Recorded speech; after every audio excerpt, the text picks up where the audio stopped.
Bueno, hoy ya nos acompaña Eduardo Giacomini, quien durante 15 años fuera socio. Diego, ¿qué tal, Diego? Buenas noches, gracias por venir. ¿Cómo andás? ¿Cómo está? ¿Bien? Un placer, ¿vos? Bien. ¿De dónde saca datos de 15.000? No figura en ninguna parte, ¿no? A ver, ahí está haciendo un ejercicio. A ver, primero, conceptualmente, el numerito es lo de menos. Lo que él está tratando de transmitirle a la gente, que la inflación que va a venir a futuro va a ser mucho más alta que la que hay hoy en día. De hecho, yo te hago un ejercicio muy rápido. Si en el primer semestre del año que viene la inflación promedio mensual es del 18% por mes, imaginemos que el gobierno de Milei hace bien las cosas y en la segunda mitad baja a 1/3 de ese 18, a 6, que es la mitad de los últimos datos, de los últimos meses promedio, que era 12, la inflación interanual se te va a final del primer semestre a 420, o sea, la que cierra este año en 185, se te va a 420 y sobre final del 2024 te cierra en torno a 275. Eso te da una inflación promedio mensual potencial en este ejercicio. No estoy diciendo que va a pasar, claro. Es un ejercicio, pero para que todos acá y los televidentes tomen noción de magnitud, eso da 330% promedio mensual, con esos numeritos que a nadie los pueden asustar. Lo que está haciendo Javier es algo que metodológicamente la escuela austríaca dice, paradójicamente, que está mal. ¿Por qué? Porque él, a partir de una regresión econométrica que hicimos juntos en el 2014 aproximadamente, la extrapola hasta hoy en día. Después calcula un sobrante de dinero, o sea, una cantidad de dinero de más, en función de una cantidad de dinero que es la que estaría bien. Y después aplica una regla de 3 simple con respecto, bueno, con estos números, si se repite lo que pasó en el Rodrigazo, utilizando una regla de 3 simple... Forzado. Bueno, es muy forzado. Está bien, pero está bien, totalmente de acuerdo. Para mí, epistemológicamente, es un error metodológico. Ahora bien, el mensaje de fondo, más allá del numerito, es que si vos dejás todo como está, el próximo año, la inflación en el 2024 va a ser muchísimo más alta que en 2023. Y atenti, y esto sí es culpa del que ustedes saben que yo digo que fue el peor ministro de Economía que vi en 52 años, que fue Sergio Tomás Massa. Más allá del numerito que sea. Claro. ¿Ok? Ahora, hay un primer punto para consultarle, digo. Sí. Dice, obviamente que había que hacer rectificaciones en la economía, obviamente que había que solucionar el tema del déficit. Ahora, ¿es como dice Milei, el único inexorable camino es el ajuste que yo digo? Que es brutal por lo que se vislumbra. A ver, yo le cuento muy sencillo a tus televidentes. Un país puede tener un determinado nivel de gasto público. Por ejemplo, Argentina, último año cerrado, con el numerito cerrado, 2022. Tiene un gasto público en términos del PBI de 43.4%. El nivel de gasto público que un país puede tener tiene que estar relacionado, correlacionado con la riqueza que genera un país. Se llama PBI per cápita. Sí. Para que tengan una idea, Argentina tiene un gasto público muy parecido a países de Europa, unos 5 puntos más bajo, países de Europa que tienen un PBI per cápita 4 veces más alto o 5 que el de Argentina. ¿Qué quiero decir? Si hagamos una comparación para que lo entiendan en la casa. Argentina es como una familia que quiere tener un piso, una casa quinta, una 4x4, irse de vacaciones a Punta del Este, teniendo un ingreso como un asalariado. ¿Lo puedes tener eso? Sí. ¿Cómo? Endeudándote. Bueno, Argentina es lo que ha hecho a lo largo de muchos años. Ahora, ¿qué le pasa a una familia si acumula deuda?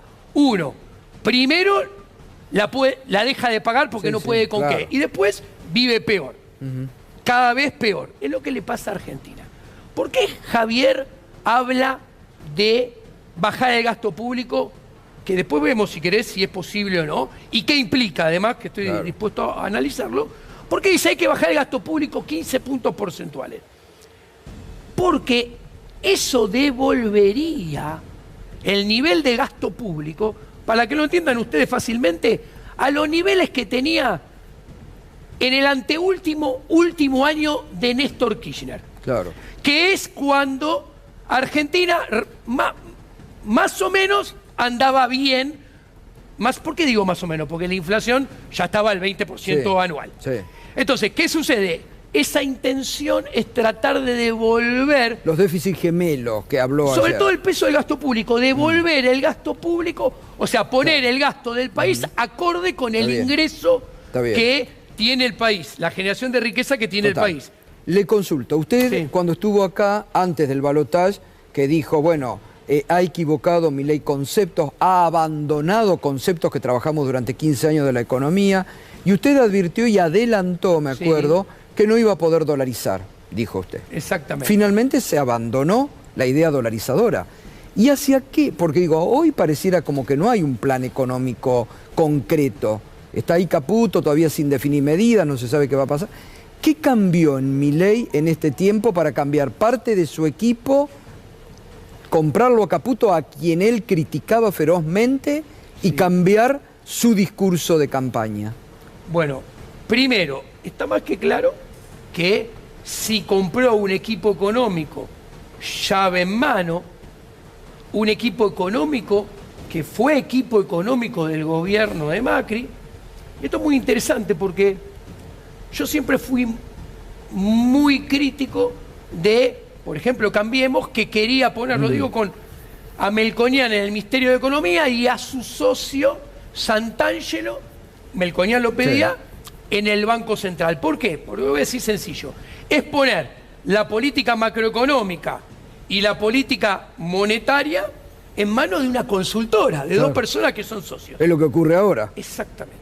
Es lo que ocurre ahora, con un agravante con respecto a el problema ético que yo planteaba con Melconian y Santangelo. ¿Cuál es el agravante?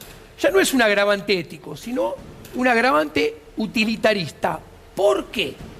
Porque son dos personas pertenecientes al mundo financiero, tanto Caputo como Bauselli. ¿Qué quiero decir? Caputo no sabe de política macroeconómica, no sabe de optimización dinámica de la política macroeconómica, que es la principal labor de un ministro de Economía, y Bauselli no sabe de teoría monetaria y de política monetaria. Y uno está yendo al Banco Central y otro está yendo al Ministerio de Economía.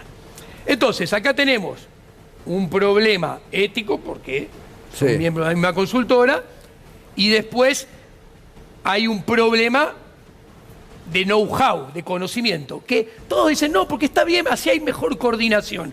Y yo me burlo de ese razonamiento, que es equivocado. ¿Por qué? Porque no hay mejor coordinación, en el extremo y poniéndolo en ridículo, pongamos a la misma persona de ministro de Economía y de presidente del Banco Central, que va a tener coordinación perfecta. Exacto. ¿No? Entonces, ahora, compra un gabinete llave en mano. ¿Y qué está pasando hoy? ¿Por qué hoy no ha habido anuncios? Porque está pasando, y atenti, para todos los ciudadanos, está pasando lo mismo que pasó cuando asumió Guzmán a final del 2019, y está pasando lo mismo que cuando asumió Cambiemos a final del 2015. Las medidas tardan en aparecer, lo cual refleja dos cosas. Que el plan económico no está hecho, porque si estuviera hecho al primer día hábil lo anuncian. Y segundo, esto es una hipótesis que corre por mi cuenta, que es una hipótesis, no tengo certeza, que lo que tienen todavía no están de acuerdo, porque lo están discutiendo y negociando entre ellos, exactamente igual que pasó con Guzmán y con el macrismo a final del 2015. Y esto realmente, para la gente, es un problema. ¿Por qué? porque los problemas son cada vez más graves. Mandato tras mandato, las herencias son cada vez peores, gobierno tras gobierno, con lo cual, en realidad, la gente necesitaría que todo gobierno asuma con los puestos definidos, por decir, para que se entienda, un mes antes y con el plan económico, claro, 3 semanas antes, todo totalmente cerradito. Sí. A ver, lo de los días es hipotético. Está claro. Y sucede todo lo contrario. Entonces, y acá es otro tema interesante. Javier, que yo soy consistente con lo que siempre digo, Javier es muchísimo mejor economista que el Toto Caputo, es muchísimo mejor economista que Bauselli, es muchísimo mejor economista que todos los de Juntos por el Cambio. Ahora, si el razonamiento es el ministro de Economía va a ser Javier, atenti, porque eso no va a llevar a buen puerto, porque un presidente no se puede ocupar del manejo de la política económica. Ni Néstor Kirchner, ni el nombre que quieran se puede ocupar. Exacto. Tiene que haber división del conocimiento, total, división del trabajo, cada uno total, a su labor. Está clarísimo. Andrés. En estos días estamos viendo remarcaciones alarmantes en los precios, ¿no? El presidente dijo, bueno, hay precios relativos que estaban atrasados y uno puede decir, bueno, hay muchos que deben estar remarcando en virtud de que va a haber una devaluación futura, pero hay otros que están remarcando y quizás no tienen ninguna relación con sus costos ni tienen costos sumamente dolarizados. Esta es una dinámica que parece bastante difícil de frenar también, ¿no? Obviamente que es muy difícil de frenar, y esto se lo explico a su audiencia. Vieron que Javier explica que la emisión monetaria, que ha sido más de 10 puntos del PBI, tarda entre 18 y 24 meses en terminar efecto. ¿Qué quiere decir? Cuando vos dejás de emitir, va a seguir aumentando los precios 18 o 24 meses. Lo que tengo para decir eso es que no se puede saber a ciencia cierta cuánto es ese numerito. Puede ser 12 meses, 8, 9, 14 o 16 o 20. ¿Por qué? Porque en realidad, ¿qué hay detrás de ese numerito?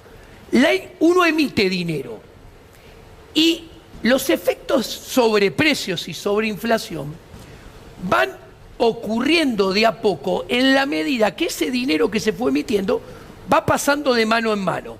Entonces, a medida que va pasando de mano en mano, la gente que lo recibe va tomando nota que tiene menos poder adquisitivo. Y obviamente la gente no recibe el dinero todo al mismo tiempo, no todo el mundo se da cuenta al mismo tiempo del poder adquisitivo perdido, y entonces cada uno, en la medida de sus posibilidades, va subiendo los precios.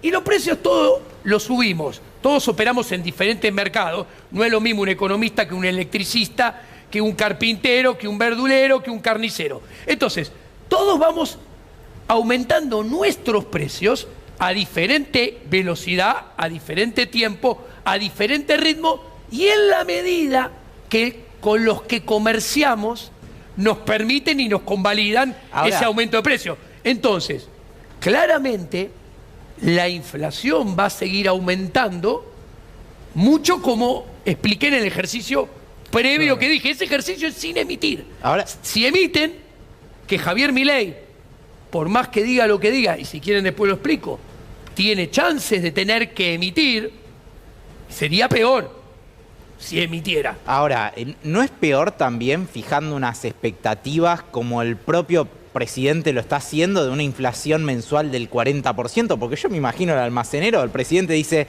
la inflación del próximo mes tiene un piso del 40%. ¿Y qué va a hacer el almacenero? A ver, la gente no es tonta, la gente se da cuenta sola de más o menos de cuánto tiene que subir los precios, y la gente en un proceso inflacionario, su precio trata de subirlo lo máximo que puede, siempre y cuando del otro lado se lo convaliden. A río revuelto, ganancia de pescadores. Porque cuando uno viene subiendo mucho los precios, nadie sabe mucho cuánto sale cada cosa, entonces eso permite que los precios se suban cada vez más. Ahora, ¿por qué Javier hace eso? Él está siguiendo la teoría económica. ¿Qué quiere decir esto? Él trata de alinear los resultados que va a obtener la política con las expectativas de la gente, para que la política tenga chances, no certeza, de lograr lo que él quiere que logre. Porque ¿cuál es el problema? Si la gente espera un escenario completamente diferente a lo que después se termina dando, eso genera lo que en teoría económica se llama, parece difícil pero es una tontería, que la política económica es dinámicamente inconsistente. ¿Qué quiere decir esto? Que trae solamente los costos, nunca da los beneficios, claro, termina fracasando y tiene que ser abandonado. Javier, cuando anuncia lo que para él va a ser la verdad, está intentando que esto que describí recién no termine pasando. Es un intento. No quiere decir que lo vaya a terminar logrando. ¿Y por qué termina abandonando su plan original de dolarización, tirando por la ventana a quienes lo venían acompañando y usted dice, ha comprado este equipo económico llave en mano?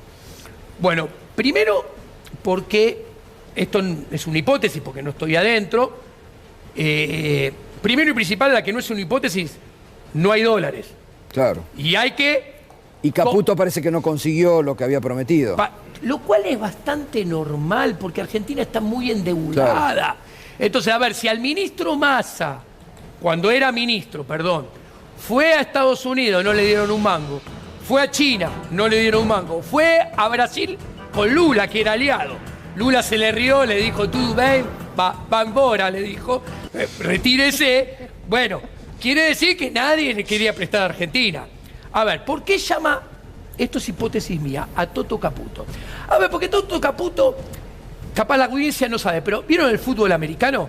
Que hacen un cambio para llamar a uno que lo único que tiene que hacer es patear a la H y meter la pelota en el arco del fútbol americano, y después que patea, lo sacan. Bueno, lo llamaba a Toto Caputo y decís, che, vos entrás acá para ver si la metés en la H, ¿qué quiere decir? Conseguís algunos dólares. Si Toto Caputo no consigue dólares, no lo consigue nadie. Entonces, yo creo que esa es la razón. Y tiene los días contados, dice usted. A ver, yo creo que sí, porque esto es muy importante. A ver, Javier quiere limpiar las LELIQ y PASE. ¿Por qué quiere limpiar las LELIQ y PASE? Las LELIQ y PASE son emisión monetaria y crecen con la tasa de interés. Cuanto más alta tasa de interés, que hoy está en el 255% anual, más crecen las LELIQ y PASES. ¿Eso qué hace? Hace que, como eso es a un día, los PASES son un día, las LELIQ a 28, eso se puede convertir en pesos en la calle constante y sonante casi enseguida. Entonces, cuanto más crece eso, más riesgo de pesos en la calle, más aumentan las expectativas de devaluación, de suba del dólar y de inflación. Por eso las quiere cortar. Ahora, seguramente la ingeniería de Caputo es, yo voy a conseguir dólares para que cambies las LELIQ y PASES por deuda en dólares. ¿Cuál es el punto? Que hay que ver, cómo está cambiando una deuda en pesos por una deuda en dólares, ahí surge una variable clave, que es el tipo de cambio del canje. A valores de hoy, para que el tipo de cambio paralelo, si cambiás todas las LELIQ y PASES por deuda en dólares, si las cambiás todas, a valores de hoy, Caputo necesita conseguir entre 25.000 y 30.000 millones de dólares para que el canje sea a un tipo de cambio parecido al contado con liqui al blue de hoy. Si consigue menos, 23.000, 20.000, 15.000, el tipo de cambio del canje es cada vez más alto. 1.400, 1.500, 1.800. Ejemplo, no estoy haciendo una cuenta finita. ¿Esto qué quiere decir? Que si consigue pocos dólares, el día que se abra el canje, el tipo de cambio paralelo va a ir más arriba y la brecha se va a volver a ensanchar. Y eso va a meter presión para que haya más de una vuelta de devaluación del dólar oficial y retroalimente la inflación. Diego, ¿hasta dónde aguanta la gente? Porque se habla mucho de números, los números también son personas o hay personas detrás. Entonces, Milei habló de un 20-40% de inflación. ¿Hasta dónde puede aguantar la gente el ajuste que se viene? Bueno, esto es muy interesante, ¿no? Porque esto es muy extraño, ¿no? Porque esto es teoría liberal básica, y permítanme 2 minutos para explicarla. El gasto público y el famoso que la pague la casta, Que no mencionó la casta ayer, ¿eh? No, pero no la va a pagar la gente, como dice él, etcétera, etcétera. A ver, el gasto público es el instrumento que tiene el Estado para hacer a la gente dependiente de los políticos.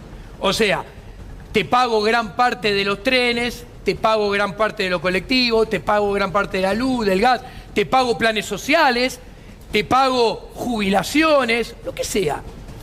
¿Para qué? Para hacerte dependiente del Estado, porque si se corta esto vas a vivir peor, con lo cual indirectamente es un incentivo para que me votes, para que esto siga. ¿Qué quiero decir? Que si el Estado gasta 100 pesos, vamos a poner un número arbitrario, pero para que lo entienda la audiencia. No sé, 85 pesos de los 100 que gasta, tiene como contrapartida una persona. Obvio. De algún lado. Capaz los 15 son las famosas filtraciones, el juego de la política. Ahora, dentro del sistema, si vos no cambiás el sistema, ¿qué es el sistema? Si vos no cambiás que hay 2.300 intendencias, con 2.300 legislaturas, 24 provincias con 24 congresos, de los cuales 14 son bicamerales, hay 365 ministerios en el país. Si vos no cambiás eso de cuajo, vos te das cuenta que la plata que va a la estructura en sí del Estado no es muy significativa. Claro. La que es más significativa es la que tiene como contrapartida a la gente. Entonces te contesto. Por ejemplo, el peronismo, Duhalde, en el 2002, la inflación se fue al 40% y el peronismo no ajustó ni las jubilaciones ni los salarios del empleo público. Claro, ¿qué sucede esto? Si el empleado público o el jubilado, con su jubilación y su salario, a principio de año compraba 3 changuitos, en esa experiencia de Duhalde, cuando terminó el año, sin tener ningún ajuste y 40% de inflación, compraba 2 changuitos y medio. ¿Ok? Entonces, Duhalde se pudo dar ese lujo. Ahora, con un 320% de inflación promedio, 333, si vos no ajustás jubilaciones, si vos no ajustás salarios, y vos hoy comprás 3 changuitos, a principio de año comprás 3 changuitos, con tu salario, con tu jubilación, a fin de año, si no hay nada de ajuste, vas a comprar, y ahí te contesto, un solo changuito. ¿Cuál es el problema? Con una metáfora. La gente piensa, vota ajuste, pero la gente ¿qué piensa? Que si vive en la vereda de los números pares, el ajuste va a caer en la vereda de los números impares. Y si vive en la vereda de los números impares, piensa que el ajuste va a caer en la vereda de los números pares. Entonces, el punto es que el ajuste que haya, y esto voy a los números, y acá a mí me sorprende, porque en el libro Libertad, Libertad, Libertad, que fue hecho con los números cerrados del 2018, editado en 2019, lo pueden ver, miren de la página 307 a la página 317, que lo escribimos junto con Javier Milei. Ahí se planteaba que el ajuste de 8 o 9 puntos del PBI había que hacerlo en 2 años calendario. O sea, era un plan para el próximo gobierno, que fue el de Cristina y Alberto, que, bueno, tenía que ajustar 8 o 9 puntos en el 2020-2021. 24 meses. ¿Qué sucede? Cuando vos mirás los números fiscales de Argentina y vos mirás, Massa puso el plan platita. ¿Qué hizo Massa? Bajó impuestos, aumentó el gasto público, pero los últimos 3-4 meses.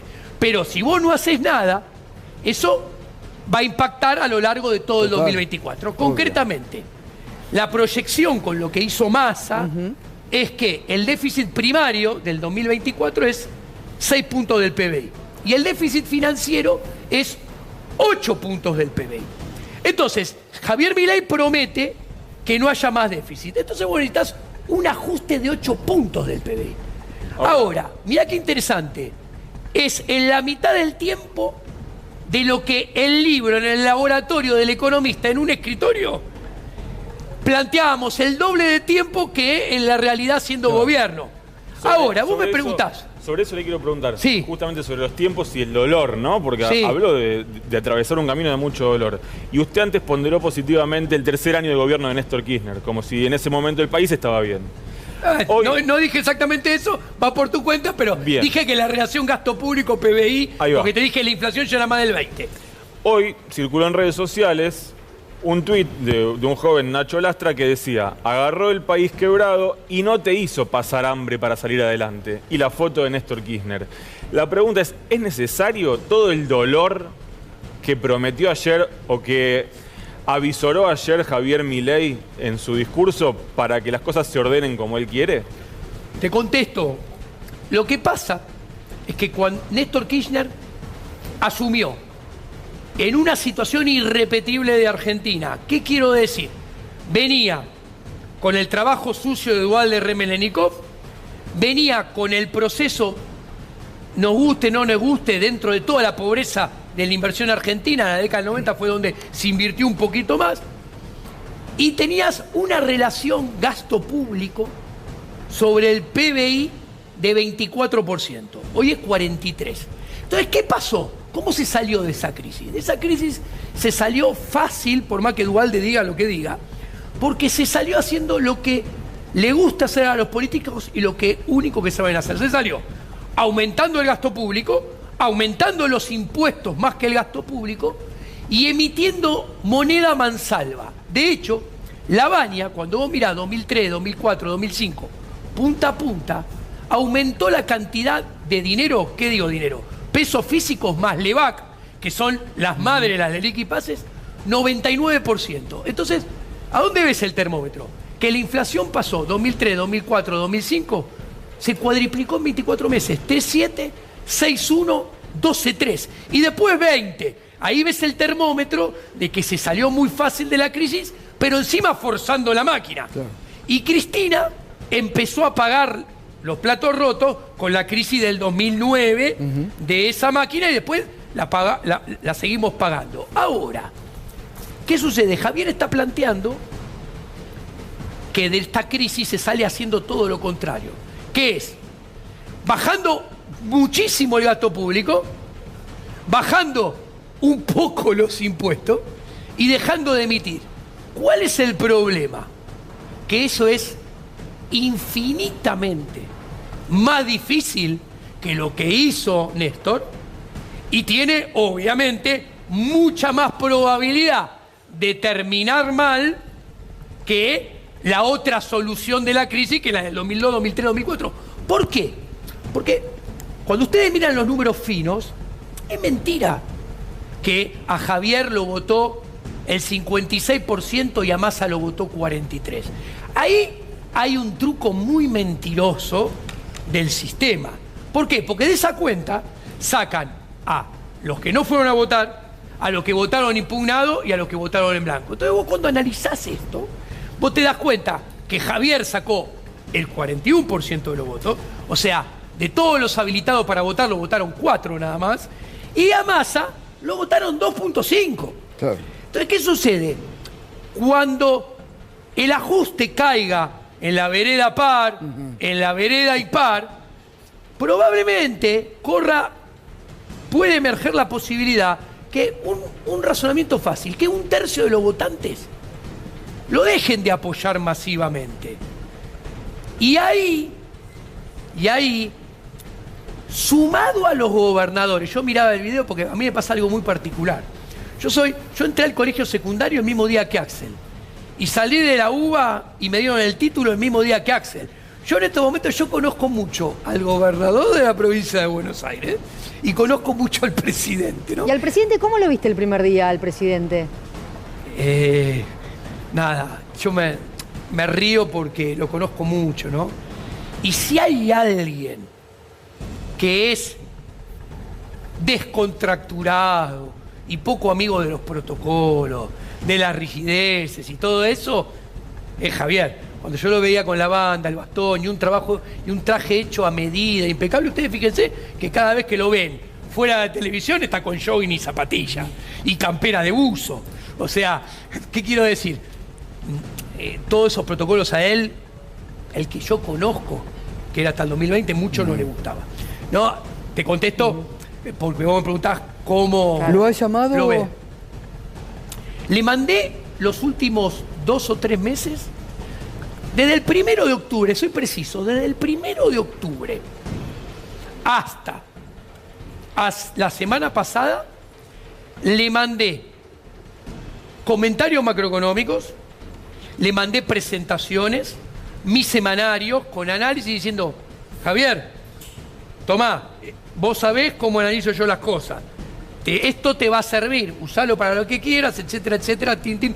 De hecho, le voy a contar una infidencia. El sábado antes de las elecciones, le mando un mensaje que le digo, Javier, mañana vas a ser presidente y vas a ganar fácil. Un conocido peronista que camina el conurbano tercer cinturón, la mujer me acaba de escribir y me dice, no, está desesperado como loco. Viene del conurbano y dice, los números no van por ningún lado, no lo puedo creer. Gana Milei, gana Milei. Bueno, y se lo pasé, la información, etcétera, ¿Y etcétera. le respondió o no? No, no me respondió. ¿Le lee? Me clavó visto a sus... Bueno, no te bloquea, ya es un paso importante. Claro. Digo, vos hablabas antes de macroeconomía, Sí. usaste la palabra laboratorio, dijiste que Bausili no sabe nada de economía, dijiste que Caputo no... De teoría monetaria, dije. No, está bien. Te pregunto, Javier Milei, más allá de los estudios matemáticos, de macroeconomía, la teoría austríaca, ¿sabe de desarrollar industria, desarrollar el campo, desarrollar un país? Porque no es lo mismo el laboratorio de la teoría austríaca que pensar globalmente a un país. ¿Está capacitado? Mirá, te contesto algo parecido, pero va en el sentido. Él hace ya varios años que no está ejerciendo la profesión. Esto como todo. Vos agarrás un Usain Bolt y si durante 3 años no corre, ya no corre 9 segundos. Va a correr en 13-14. ¿No? Entonces, es así. Y esto es lo peligroso de la política, porque obviamente él se concibe economista, lo es, pero como en toda actividad vos tenés que tener el trajín de estar arriba de ese oficio permanentemente. Totalmente. Diego, gracias como siempre, lo vamos a volver a convocar dentro de 15 días para ver las medidas que anuncie. Gracias como siempre. Gracias. Un gustazo. Hasta luego. Gracias. Diego Giacomini, la persona que es muy interesante escucharlo para entender la cabeza del presidente Javier Milei, porque, bueno, poco hasta ahora se sabe y nada todavía de qué plan económico. Por eso es importantísimo alguien que durante 15 años lo ha acompañado, han escrito varios libros de economía hasta el año 2018-2019 para entender la cabeza económica y estos cambios. Enseguida ya está Leandro Santoro, ahora el